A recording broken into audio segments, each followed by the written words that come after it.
Maak tog gou. Ek wag al 10 minute. Kan ek nie hulp kry nie? Ek is hastig vir my volgende afspraak. Julle hou my op. Almal ken hierdie drive-through mentaliteit. Stop en ontvang. Ons bestel mos sommer van die pad af op 'n moderne app. Dis in die orde van die dag. Drive-through koffie, drive-through etes, bankdienste. Ek dink dalk 'n drive-through apteek. Soms lyk dit of mense 'n drive-through godsdiens wil hê. Ons leef in 'n wêreld waar kos binne minute gereël is, waar boodskappe onmiddellik afgelewer word, nog voordat hy die vraag gehoor het. As 'n webblad langer as 30 sekondes neem om af te laai, is dit stadig. 'n Video langer as 'n minuut is te lank en ons blaai verby. Ja, ek ook. Maar hier is die vraag wat ons as verkondigers van die evangelie moet beantwoord. Wat gebeur met die menslike siel wanneer ons die tempo van 'n lewe jaag wat al hoe vinniger word? Wat gebeur met ons karakters? Die vorming van ons karakters? En nog meer belangriker, wat gebeur met geloof wanneer die wêreld ons leer dat onmiddellike reaksie en resultate aan die orde van die dag is? Ek wil oor twee goed nadink. Die invloed van die drive-through lewe op en die leefstyl daarvan op mense se geduld, op wag, en die invloed daarvan op ons geestelike lewe. Die drive-through kultuur is die erosie van geduld. Die moderne wêreld leer mense om onmiddellike bevrediging te verwag. Tegnologie het die ritme van ons lewe drasties verander. Inligting, vermaak, kommunikasie en selfs verhoudings funksioneer al hoe meer volgens onmiddellike reaksiemodelle. Navorsings bevestig wat leraars ervaar. Studies dui op dat die gemiddelde mens se aandagspan ongeveer 8 sekondes is. En dit weerspieël hoe mense gewoond geraak het aan 'n vinnige, stimulerende omgewing en beloning. 'n Bekende sielkundige studie, die Stanford Marshmallow Eksperiment, het gewys dat kinders wat geleer het om bietjie te wag vir 'n groter beloning as die kleiner onmiddellike beloning, dikwels in hulle lewe beter uitkomste gehad het, beter akademies, sosiaal en selfs gesondheidsgewys presteer het. Die vermoë om te wag blyk dus 'n belangrike eienskap van volwassenheid en karakter te wees. Maar ons moderne samelewing sê anders. Hulle sê wag is vir swakkelinge. Sosiale media beloon onmiddellike reaksie. Videospeletjies het onmiddellike sukses. Aanlyn inkopies bring jou kos binne 60 sekondes. Toonbank toe of 60 minute huis toe. Stroomdienste elimineer die wagtyd heeltemal. Selfs my vrou, as sy 'n series kyk, sy kyk die eerste en die laaste 2 en sy het die einde daarvan gekyk. 'n snel kyk effek. Navorsers wys daarop dat die voortdurende beskikbaarheid van die vinnige belonings mense se vermoë verswak om vol te hou, te beplan en deur moeilike tye te werk. En ons sien dit om ons. Mense raak gefrustreerd in verkeer, raak ongeduldig in gesprekke, gryp 'n telefoon en wil gou kyk. Hulle vind dit moeilik om swaarkry te verduur. Hulle vergeet van wag.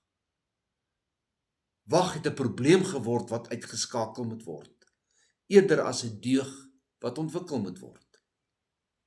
Die skrif leer ons: verheug julle oor swaar kry, want julle weet dat swaar kry kweek volharding, en volharding kweek egtheid van geloof, en egtheid van geloof kweek hoop. Met ander woorde, die Christelike lewe veronderstel tyd, volharding en geduld. Maar ons wêreld, as dit te lang neem, is dit verkeerd. Ja, die drive-through kultuur het 'n negatiewe effek op ons geestelike lewe. Dit raak diep. Die drive-through kultuur raak nie net ons gedrag nie. Dit raak ons geloof. Baie mense benader spiritualiteit met dieselfde verwagting as wat hulle tegnologie benader. Hulle soek vinnige inspirasie, onmiddellike antwoorde, direkte verandering. Maar die geestelike lewe het nog nooit so gewerk nie. Geestelike groei volg 'n ritme. Dink aan die wagpatrone van die Bybel. Jakob moes 7 jaar werk om vir Rachel as vrou te kry, maar kry toe vir Moses. Gelukkig was sy volgende wag net 7 dae. Maar hy moes wag en werk.